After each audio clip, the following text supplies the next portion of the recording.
So I'm really not sure how to start this video. Like, I really don't know what to say, but I wanted to get on here and use kind of the platform that I have, especially after hearing David O speak, and part of what he said was, you know, if you have a platform, use it, no matter how big or how small.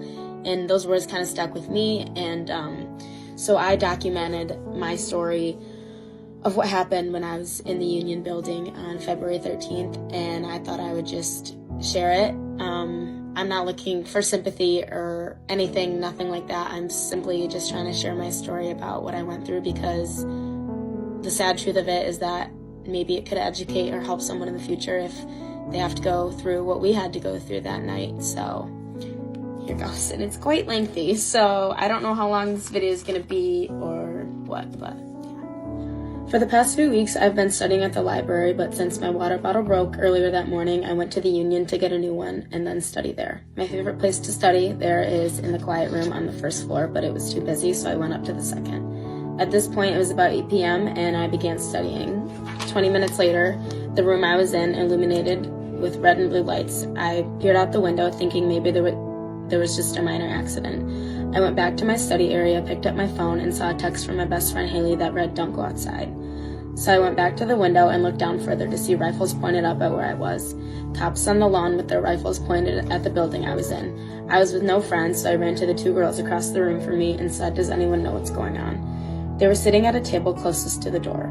That's when I heard a woman scream, "Shoot her," and run down the hallway. You know when you can hear the fear in someone's voice? It was just like that, screaming bloody murder. Then I heard a loud hollow noise, and from there my fight or flight kicked in. I still can't comprehend how it was if my body knew exactly what to do when all my heart wanted to do was cry, scream, and break. I turned the lights off, ran to the other room and shut those doors and turned those lights off. 4 others appeared from the other room, and that's when I told everyone to get behind the wall and under the table. We crouched under there, and I pulled out my phone, my family, the first people I thought of. I wanted to call my mom to hear her voice.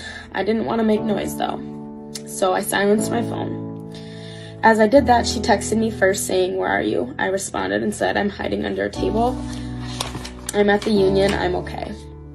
This was at 8:33 p.m. The girl next to me was sobbing. She called her mom, and my mom was in Mexico. I looked at the girl next to me and said, "My parents are in Mexico." She said, "Oh my God, they're in Mexico?" And she squeezed my hand, and somehow I was completely frozen. I felt empty, not scared, nothing. I had 2 girls next to me, both shaken up. The one to my right was very scared, rightfully so. So I put my arm around her and asked her what her name was. Between sobs, she said, "Mia." I said, "Mia, we're going to be okay, I promise you, please just trust me." I held her for a moment, then realized I needed to do something. I checked my phone to see my dad's first text, which read, "Be smart, always give yourself an out." He sent this at 8:36 p.m. I texted him back and said, "I'm trying to hold them together." I knew my parents have taught me how to protect myself and fight.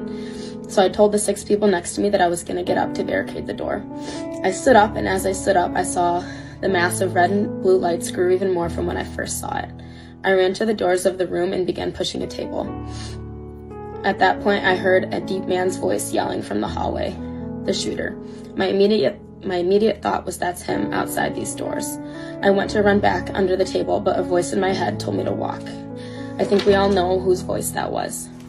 If I walked, that meant I would calm the others down.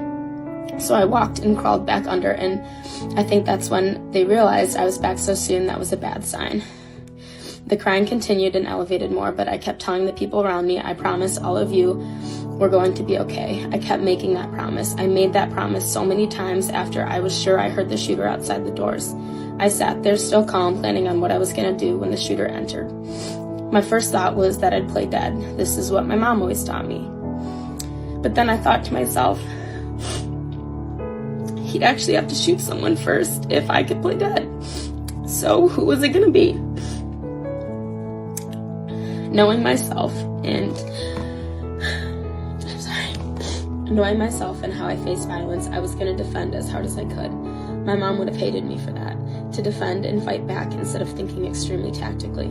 I again keep going back to that feeling of calmness. Nothing will ever compare to that.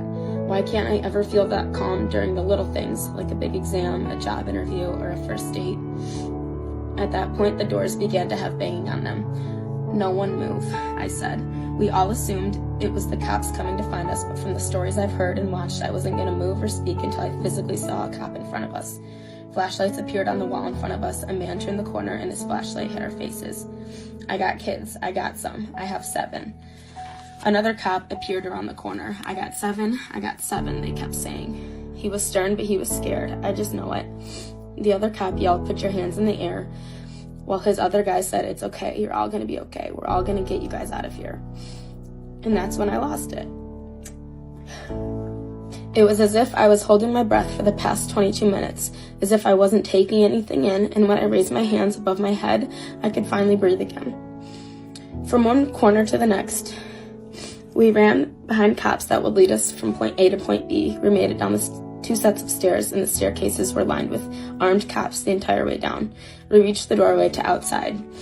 I saw outside, but there was no direction of where to go. The police didn't tell us where to go. We stood outside of the Union, yelling and screaming, "Where are we supposed to go?" And there was no response. So I ran. The last we heard, the shooter was in North Campus, exactly where we were. I genuinely thought of jumping into a near bush, but that would have been just stupid. So we ran to Grand River. We stood in the middle of the deserted street, all around us, heads swiveling on where we should go. "Where are we supposed to go?" is all we kept saying. I thought of when my dad got out of the Twin Towers during 9/11. He said he ran to a laundromat and took shelter. So I saw a restaurant across the street. It was Raising Cane's. I sprinted there, and the 6 others followed. I still think it's crazy how all of us strangers still stuck together. We began to bang on the doors of Raising Cane's. A lady by the front door inside saw us, and I read her lips, and she said, "Do we let them in?" And thank God she did. We got in, and I hid behind a trash can inside. I think everyone in the restaurant was in shock of how distraught we were. My mom, I thought. Neither she or my dad had heard from me since the last text.